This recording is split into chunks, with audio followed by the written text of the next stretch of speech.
It will be able to solve problems that are way too complex for traditional computer systems. Quantum computers have been around for quite some time. How would you explain quantum computing to a 10-year-old? Quantum computing is going to shift the goalposts in terms of what we can break. Welcome back to Hello World, a podcast for educators interested in computing and digital making. I'm James Robinson, computing educator and professional development pioneer. Hello, I'm Diane. I'm a learning manager at the Foundation, and I consider myself a total novice in the field of quantum computing, so I'm very excited for the chance to talk to our experts today. And as ever, we really value your comments and feedback, which you can share at helloworld.cc/podcast feedback. This week, we're exploring how computing might change and develop in the future, and the impact of these changes, and by asking, what on earth is quantum computing? Now, whilst I very much doubt we're going to be able to cover this topic in depth in 25 minutes, we can hopefully help demystify this emerging field. So, Diane, and there's no pressure here at all, but how would you explain quantum computing and its potential impact? I'm definitely feeling under pressure. So, what do I know about quantum computing? Well, the main thing I know is it's based on some really clever physics, and that it will be able to solve problems that are way too complex for traditional computer systems. I know that it will pose a threat to our current encryption schemes. And the last thing I know is that it involves something called qubits.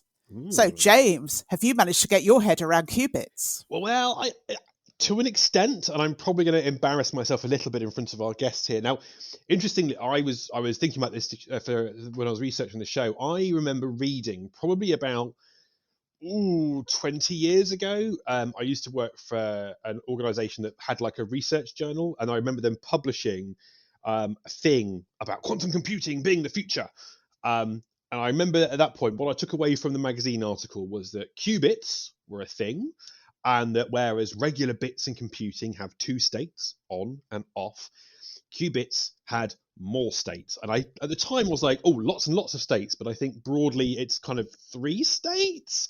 But I don't quite know. I think like superposition has something to do with the third state. But that's about the limit of my knowledge. But I think it's a really fascinating field. And I think one that I'm really excited to kind of be corrected about and learn a bit more about as we explore this. We're really fortunate today to be joined by 2 quantum computing experts. Firstly, Andreas Wojcik, a PhD student in quantum information science at the University of Freiburg in Germany. And as well as learning as much as possible about this topic, he is passionate about bringing quantum computing and quantum information to schools. So, Andreas, what do we mean by quantum computing, and just how badly did Di and I do? Yes, thanks a lot first for having us here. I'm actually very much looking forward to this episode, especially now since I heard about your question, what a qubit is, and about the superposition state. I think we will get this figured out. So talking about quantum computing, I think we have 2 terms here. One is quantum, one is computing. With computing here at Hello World, I think we are rather familiar. So we have some goal, or we have some problem we want to solve, and we're using some machinery in order to do so. And in the case of quantum computing, the machinery just follows the laws of quantum physics. I'm saying just here, I mean, this might be complicated from time to time, but kind of the machinery you use is that what is changing. And by that, we hope that we can gain some potential. That's great. I love the use of the word just in that sentence. That covers a lot of ground there. Di, do you want to introduce our second guest? Yes, indeed. Yeah. So our second guest is Dr. Stefan Ziegerer, and he is a quantum education manager at IQM, a European manufacturer of superconducting quantum computers. Stefan has designed a variety of teaching and learning materials in the field of quantum computing. So, Stefan, can you tell us if quantum computers exist right now? And if so, what are they being used for? That's a very good question to ask, and thanks for having me on the show. So actually, quantum computers, they exist right now. So we're always speaking about quantum computers being the future of computing, but actually, quantum computers have been around for quite some time. James, I remember you mentioning that you have been working on this research magazine years ago where you were investigating qubits. So those things are not new to us. But only in recent years, we actually got to build quantum computers which actually house a couple of qubits so we can do something with it. So, for example, IQM, the company I work in, we build quantum computers for research institutions and supercomputing centers. But truth is that at the moment, a quantum computer is still used for research purposes, for training people, stuff like that, because they are at the moment not really useful for the tasks we want to solve in the future with a quantum computer. But the thing is, it's a reality already now, and the hardware is hopefully getting better every year, and at some point we can speak about the applications we mentioned in the beginning that could bring us as humanity forward. Sounds really interesting. Stefan, how many quantum computers are there at the moment? How many supercomputers are there? I'd guess that it's like a couple of hundreds worldwide, I guess. But this is just a rough estimate. So we have like 2-digit numbers of quantum computers in our labs, and other companies have like the similar amount of quantum computers in their labs. And then there are a couple of them in universities around the world or in some supercomputing centers. So, for example, we've connected one to the Lumi supercomputer here in Finland, where a quantum computer is integrated into a supercomputing center. That's really interesting. So it's not just necessarily that we have the quantum computer like is just doing a job in isolation, but it's maybe supplementing the work of another traditional kind of computer in that sense. A question maybe to both of you, and I think because we've used this word a couple of times, and like I'm still unsure whether I got the definition or the explanation correct. So we talked about qubit earlier on.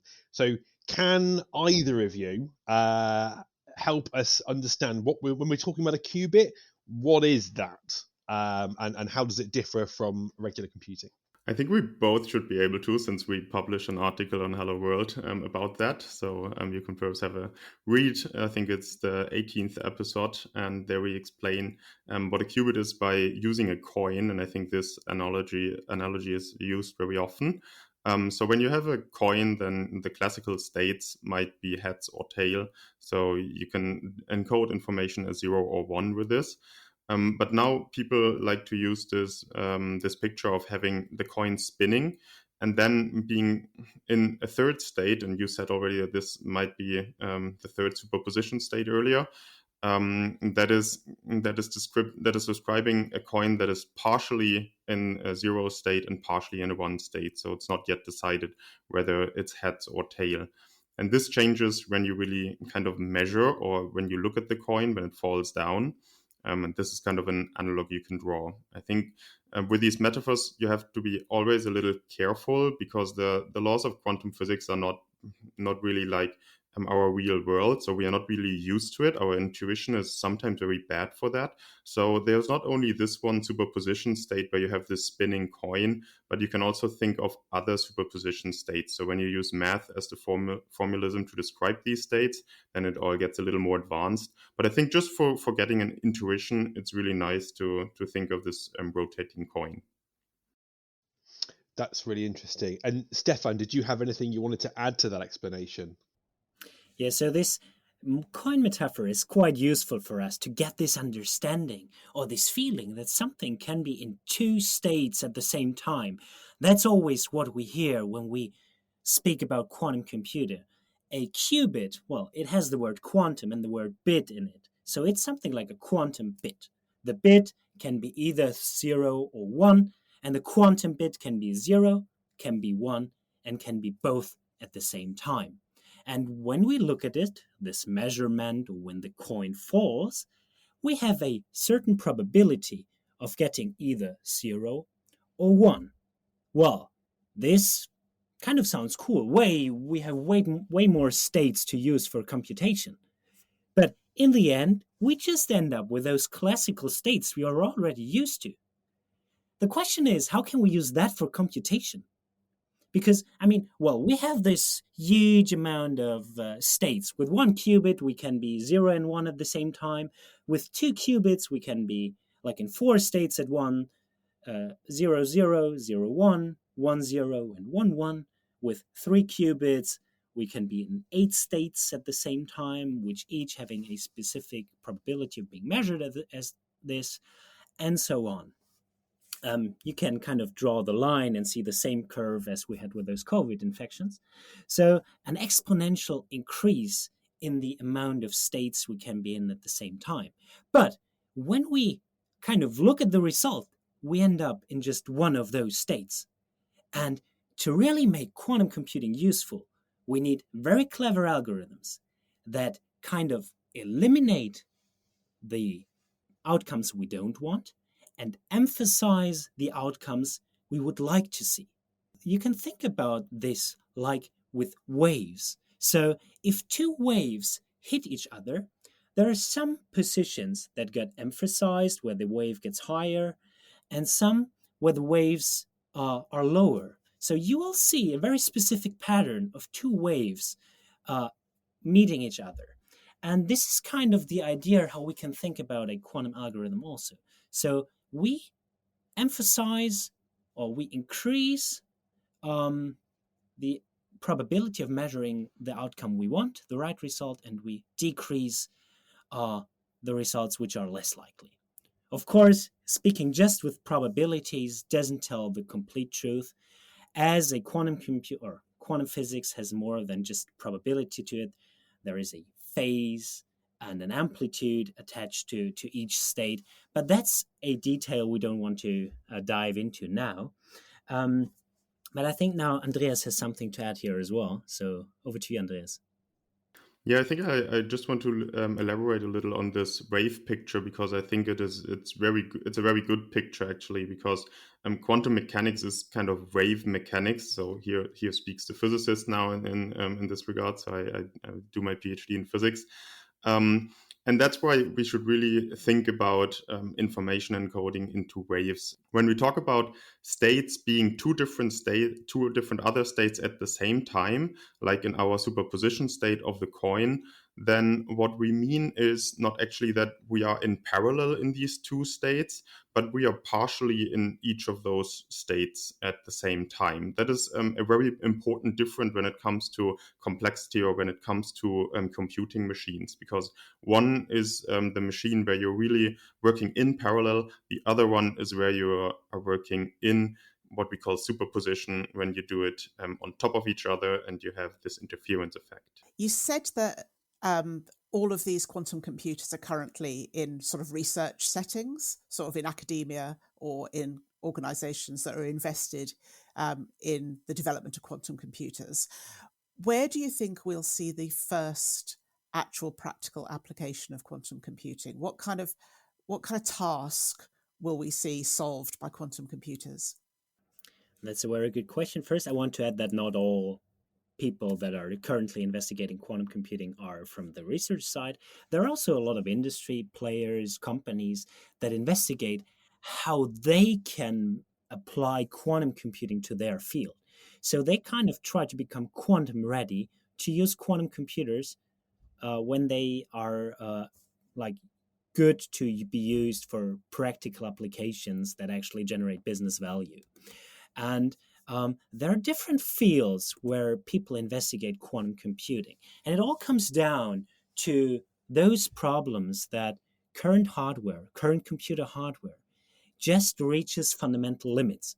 So the computer I have in front of me, the computer you have in front of you, and even the big supercomputers in those supercomputing centers, they are pretty capable of doing things. They are good at rendering video games. They are good at doing math calculations and stuff. But actually, there are some things those computers will really struggle with. They can't just finish them in a reasonable amount of time. So we just don't approach those problems. We try to water down the problem, simplify it, to be able to run it on the machines we currently have. And those problems are, for example, simulation problems. In drug research and stuff like that, we need to simulate how those molecules behave, how they interact and stuff like that. And this is something that is really hard to do with the computers we have at hand in our notebooks, in the classical supercomputing centers. So simulation is one thing. The others are problems where we try to get to an optimal solution in a vast solution space, trying to find the best way to collect all those people, trying to do carpooling in a city or something like that. Optimization problems, production planning, logistics, all those areas. Those problems are also really hard to do because you need to investigate a lot of possible solutions. Those two areas are very interesting for quantum computing, especially the field of quantum simulation is one that is heavily explored and where we might see applications in the future. If I'm understanding correctly, we're kind of saying that quantum computing fundamentally it is helping us address challenges for which traditional means we just don't have the computational capacity to solve them. And so one of the spaces where quantum computing can be valuable is in those spaces where traditional computing would take far too long. Or we don't have the computing bandwidth to be able to do it in a reasonable amount of time. So there's probably some really positive things to that. I mean, the problems you suggested there, Stefan, are quite positive problems we can solve, but there are some potential risks that come along with that as well, I guess. Because so one of the questions that are from our audience, so from Steve Rich on Twitter, asked, what effect will the availability of quantum computers have on the encryption algorithms that we use today? And I can see that at the moment, the fact that that's a big problem to solve is a good thing because it keeps our data secure. But what's the impact there? And I don't mind if Stefan or Andreas want to come in on that. That's a very good question from the audience. And it is true that current encryption relies on mathematical problems that are actually quite easy to solve on a quantum computer, at least potentially.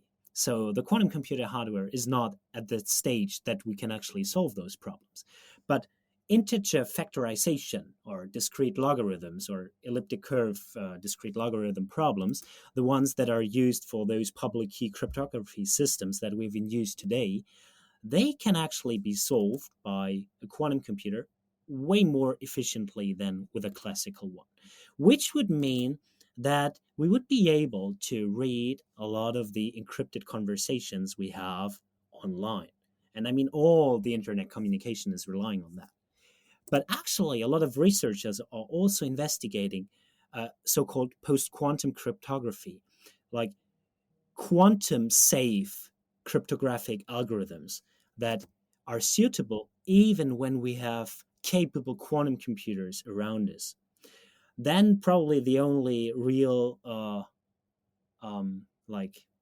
danger is that we could do playback attacks, like a record now, what is sent via the internet, and decrypt it later and find out what was the communication about. Maybe there is some information we want to store for a longer time. But the good news is that people are investigating post-quantum cryptography working classically, and actually we have also cryptographic algorithms which work on a quantum computer, which are actually very interesting to explore with students. And in this Hello World magazine, number 18, there is actually an article showing how to do one of those protocols with students. And I think that's a cool thing to explore in class. And let me just add to this. So in quantum cryptography, I think there are already applications in the industry. So you can buy encryption devices that use quantum cryptography as of now. So in comparison to the field of quantum computation, when we talk about optimization or simulation of quantum systems, this is really still research.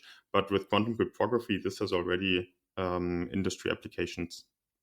Oh, okay. So quantum computing is going to shift the goalposts in terms of what we can break in terms of cryptography, but already people are thinking about how to address that either with new forms of encryption powered by quantum or with cryptographic algorithms that are resistant potentially to quantum decryption techniques. Is that accurate? Yeah.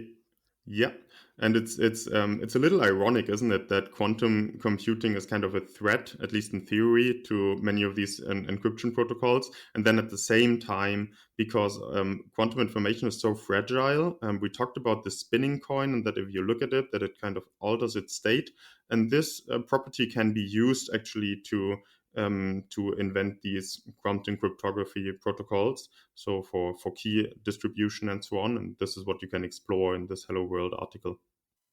Yeah, I wanted to ask, just to pick up on something that Stefan said earlier. So I think you used the term quantum algorithms.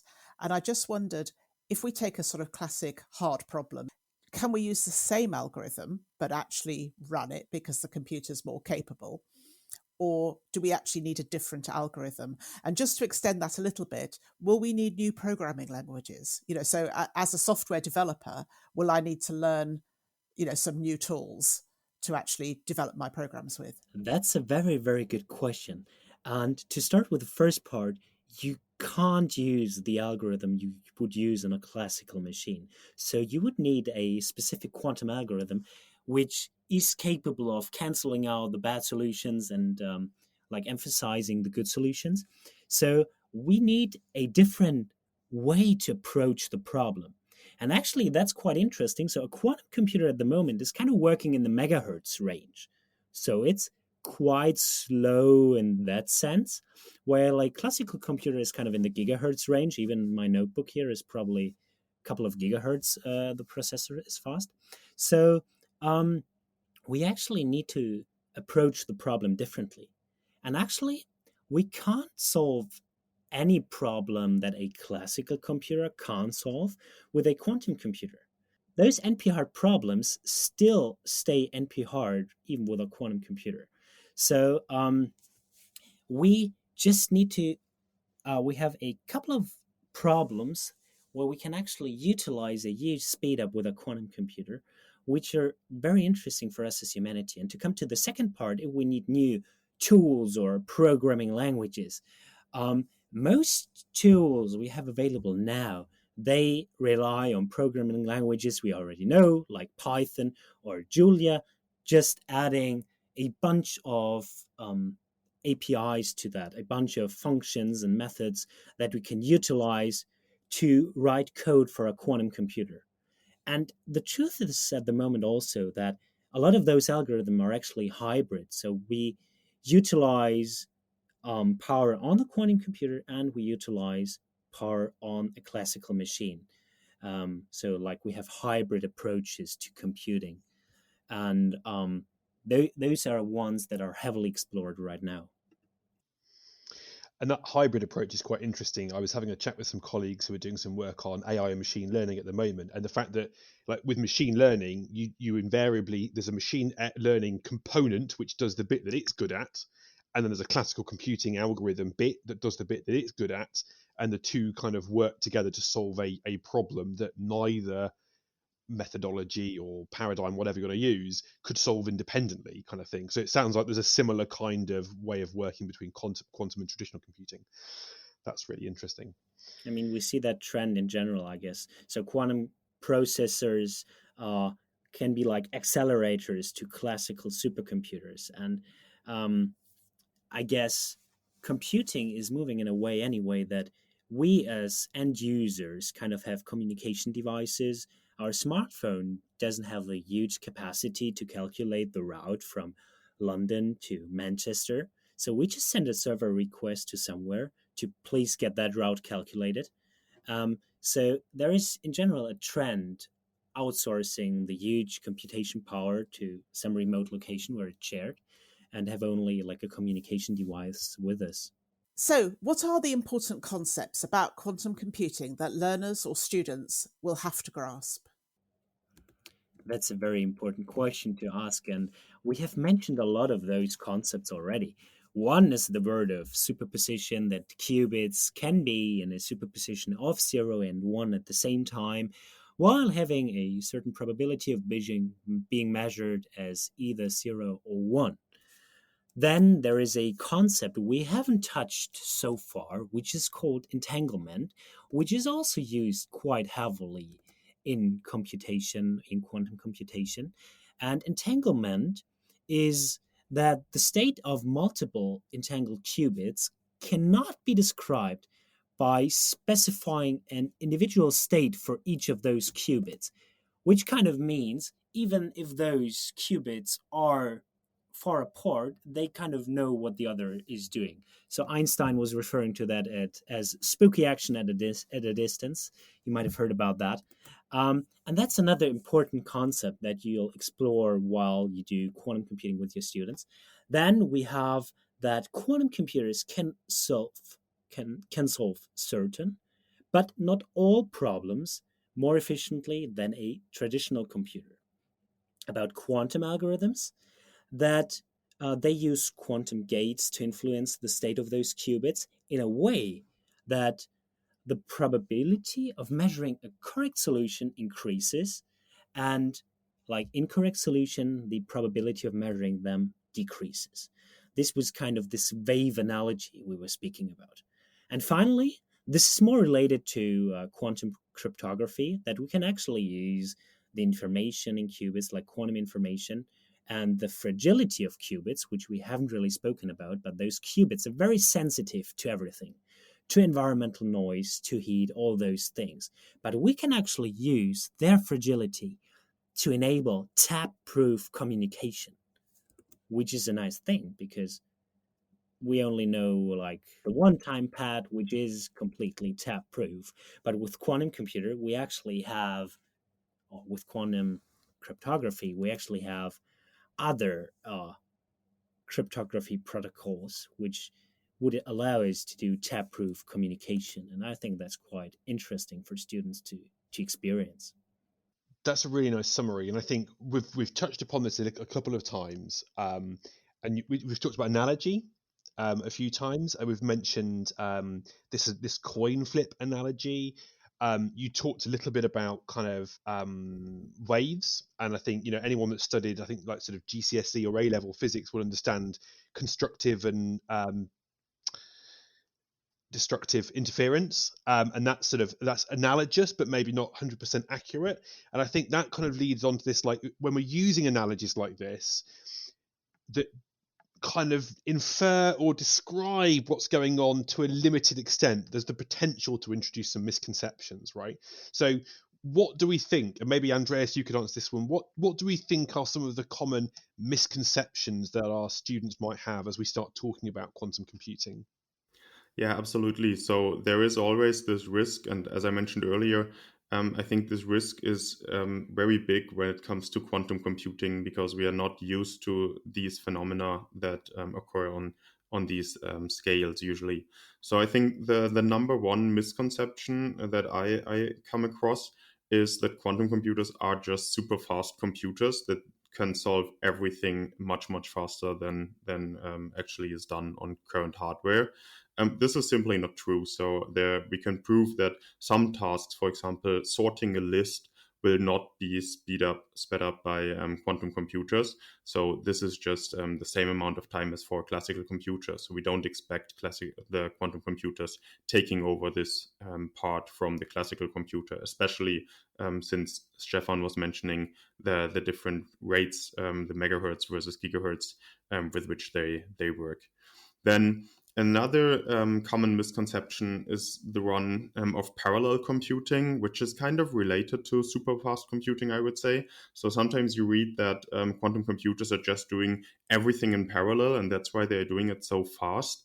And this is only kind of partially true. So there is a thing called quantum parallelism, but this is really more to this wave property, and you cannot just imagine that all the calculations are done in parallel. It's really about this creative interference of getting the right solutions out of your measurement, and the wrong solutions of a problem canceling out by interference, as Stefan also mentioned earlier. So I think, these are kind of the most important misconceptions that I come across often, and I think they are also provoked by our metaphors like the coin, for example. But these are kind of the best we have, I would say. Mm-hmm. And Stefan, because this again feeds into a really interesting conversation that we had last week when some colleagues of ours were talking about AI, and they had to be so careful with the language that they were using. And I noticed earlier on when you were talking about entanglement, you said you've got these two qubits, and they kind of, and I think on screen you'd use air quotes for like they know what's going on between them, right? And I think one of the things we have in this space is when we're using analogies, we have to be so careful about the language because they clearly. My understanding is they don't know, but there is some kind of information transfer going on between these entangled qubits, right? Is that fair? So for sure, there is no information transfer between them because this information would travel faster than light. So that's definitely not the case. Still, we can't really explain why this is kind of taking place. So this is kind of the explanation approach we use for it. And this also makes it difficult for students because this is quite unnatural to us, to our everyday life, to the objects we see and stuff. So it is really a spooky action at a distance.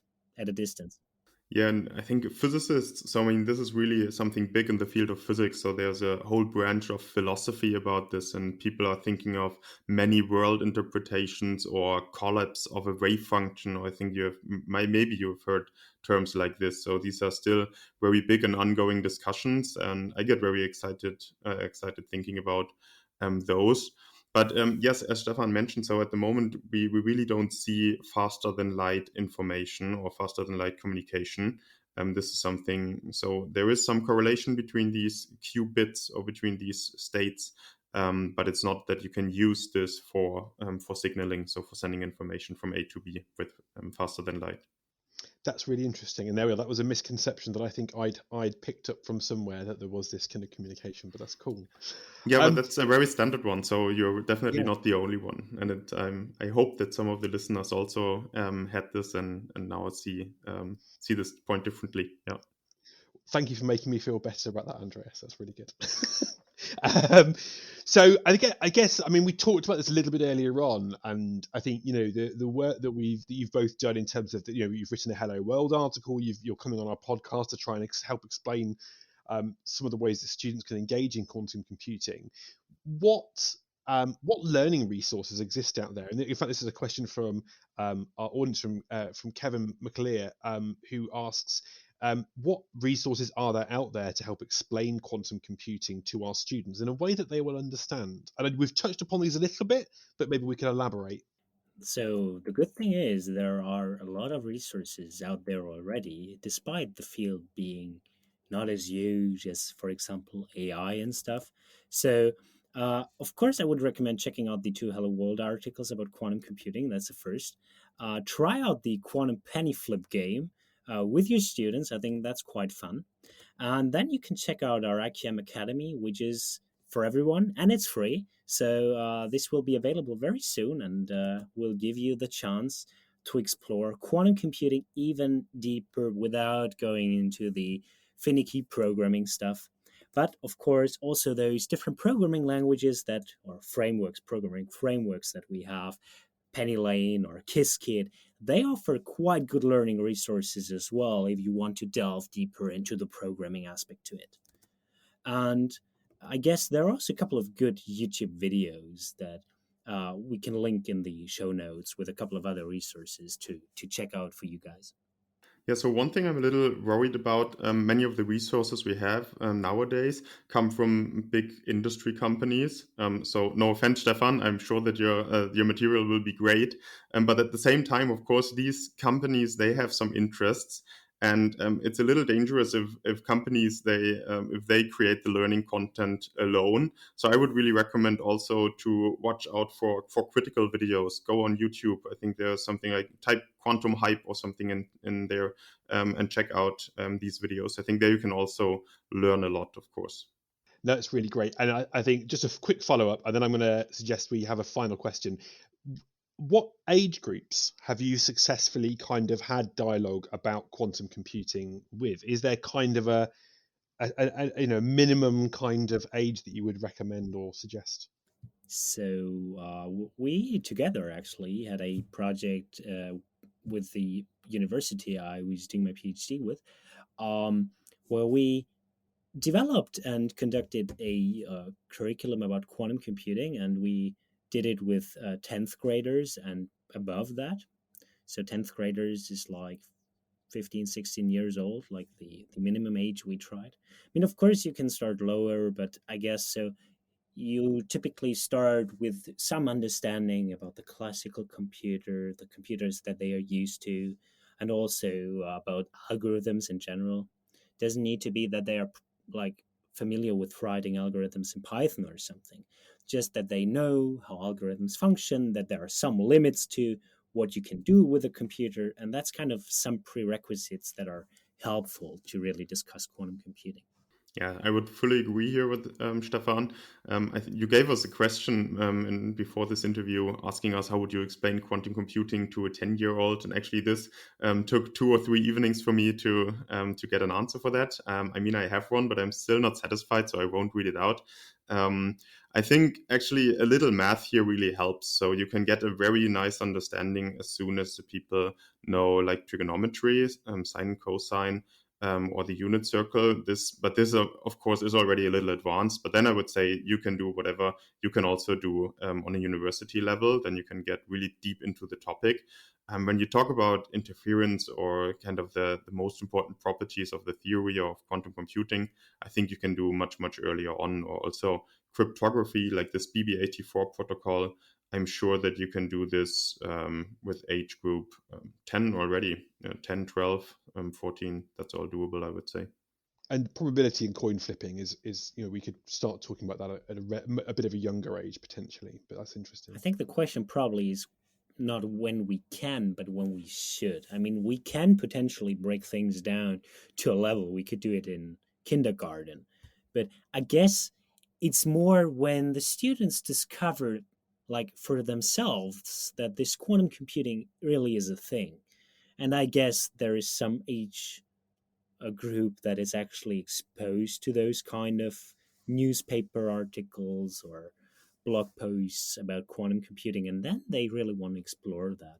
And I think before that, we have so much interesting things in computer science we can discover. I mean, you mentioned AI and the stuff Raspberry Pi Foundation is doing there. So there is a lot of things that people are actually curious about because they use those filters on their smartphone. They use their automatic detection of heads in images, of persons in images, and stuff like that. So I think when it comes natural to them, we can definitely find something that they can, explore quantum computing with. Yeah, I wanted to ask another question. Really, is about the application of quantum computing. So we've talked about the sort of hard problems that exist at the moment and some of the challenges over things like optimization or route planning, those kind of things. What about the big challenges that face the planet today? Because obviously that's an area in which it's really easy to engage young people. And do you see any application for quantum computers or quantum computing in making the world a better place? Quantum computing might help to save some resources. So when we think about climate change, then quite much of the energy at the moment for the high performance computing centers, this is used for these quantum simulations because designing chemicals and designing drugs is just such a big thing in our society. So I think there we could really have an environmental impact. For sure, we don't have it at the moment because we are building all these fridges that are very energy hungry in order to do the research with that. But I think on the long run, this could really pay off. So then the quantum computer could gain us quite some of this energy back. I totally agree, but I also need to say that, of course, we need to be very sensitive with those claims because there might be very useful applications that help with climate change and stuff, but at the moment, of course, quantum computing is still in a stage of development where it's not used for those tasks. I mean, it might help us to understand how to design better batteries, how to design or how to produce fertilizer with less energy. And also, a quantum computer might use less energy for some calculations than the supercomputers we currently use. But this is all something we need to see in the future. I think no one knows where this will lead ultimately to, but I think we're all excited and happy to be able to watch it live, kind of. I find this question about the ethics of such technology very interesting, because when you think about kind of the last quantum revolution, so the quantum computer is often called kind of the second quantum revolution, and the first one comes from the device laser that we are all used to very much now. It would be hard for me to judge on how good or bad a laser is when it comes to the history of our society. So definitely we could have another full episode on this, I guess. But yeah, of course, so it's definitely exciting to see where the world goes and what we will be able to do with those quantum computers, or even if we are not able to do anything with them, what we learned along the path. If you have a question or comment for us about our discussion today, then you can email via podcast@helloworld.cc, or you can tweet us at helloworld_edu. My thanks to Andreas and Stefan for sharing their time, experience and expertise with us today, and we'll be back in 2 weeks exploring the role of philosophy in teaching computing. So Di, what did we learn today? Well, I think my main takeaway is that I did manage to follow all of the conversation. So well done to Stefan and Andreas for making it very, very accessible to a non-physics person. And the main things I learned were that quantum computers do exist, and that they are definitely not just super fast computers, and that I probably will still be able to use the same programming languages that I use at the moment, but some of the tasks that are done will be delegated to quantum computers. So James, what about you? What did you learn? Well, I learned that I haven't forgotten all of my A-level physics.